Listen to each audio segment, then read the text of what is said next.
Water is wet. Grass is green. The sky is blue. And Sonic fans are once again mad at SEGA. But this is not due to your normal muzzle curve discourse or eye color discourse. This is actually IHOP discourse. Yes, this is actually one of the more crazy discourses that we might see. But it does seem like it's on good merit. So recently there was a Sonic Superstars DLC skin revealed in a collaboration with IHOP. SEGA has revealed a brand new retro diner Amy skin that you need to go to IHOP to redeem pan coins in order to unlock this costume, and you have until May 5th to do it. If you go to IHOP right now, you can literally get a knuckle sandwich, Sonic pancakes, Tails 2x2x2, Dr. Eggman's Eggs Benedict. You get the Amy Strawberry Delight ice cream and waffles and the Shadow chocolate pancakes. If you spend $5, you get the equivalent of 1 pan coin. Although if you do sign up for the app, you do get 5 pan coins, which is enough to purchase the brand new Diner Amy skin regardless. But people are still upset with this, and there's several different reasons as to why, which kind of leads to the question about Sonic DLC as a whole in general. It's always been a strange phenomenon. Here's a good summary of why fans are mad at the Amy skin. So this tweet says, when the next Sonic game releases, can we please put a stop to the bizarre ways of getting skins and instead give us options to buy them or unlock them in-game, which,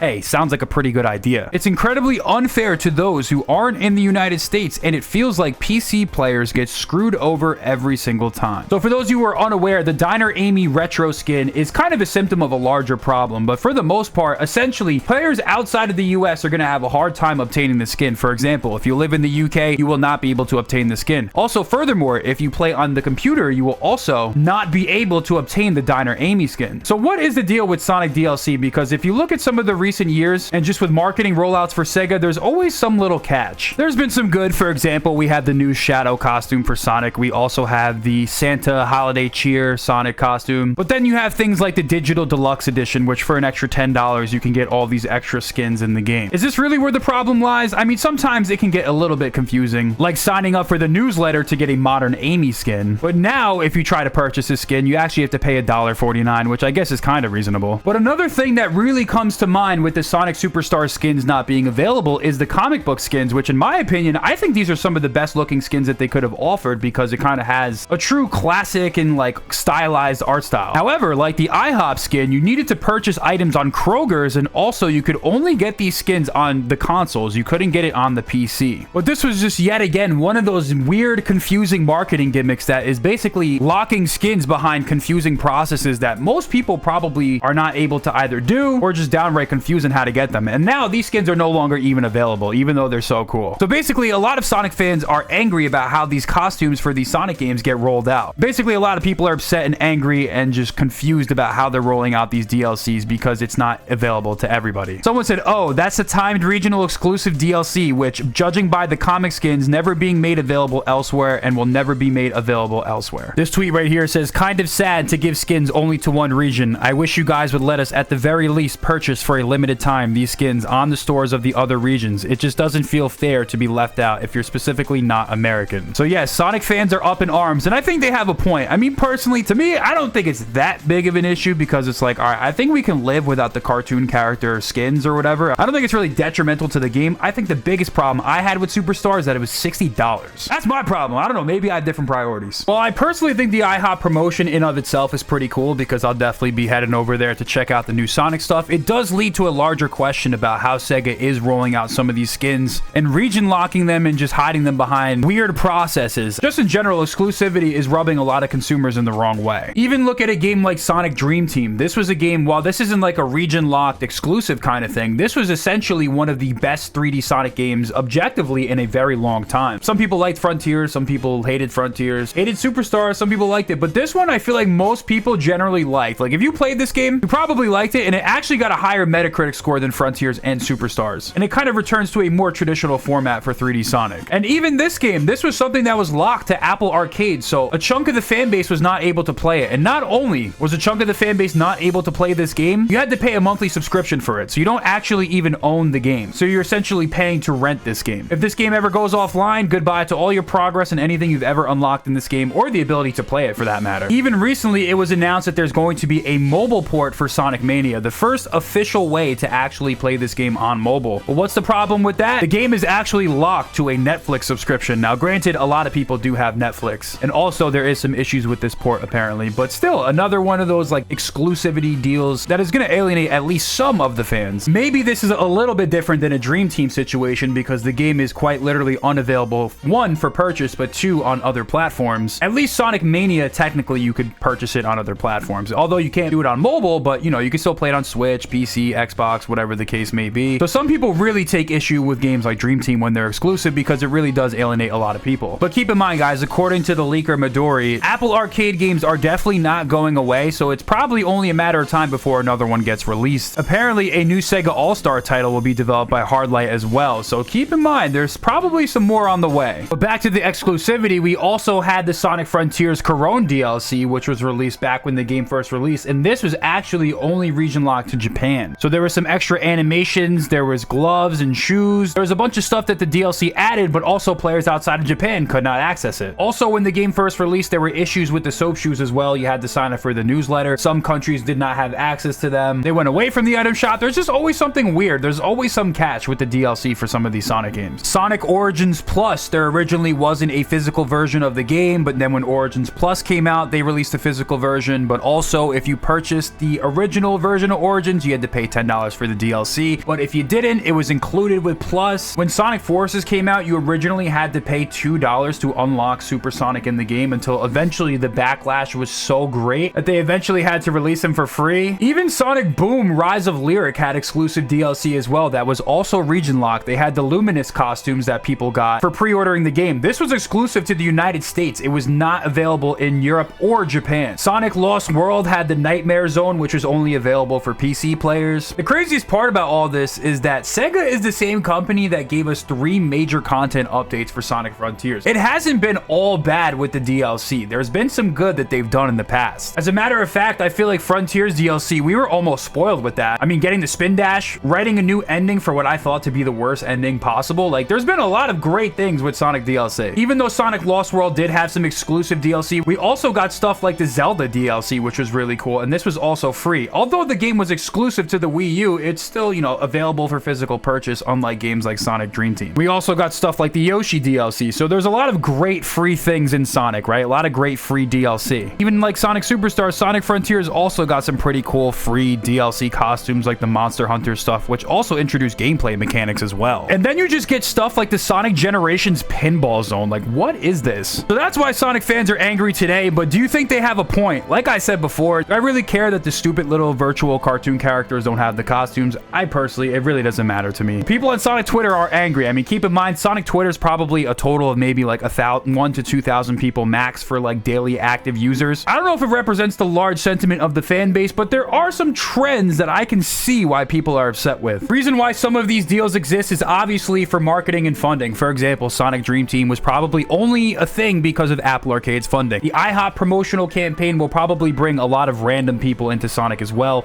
or at least do some marketing. So obviously the companies aim to make money. I don't fault them for that. To be honest, I don't really care that much, but I wanted to see what you guys thought. So let me know what you guys think down below.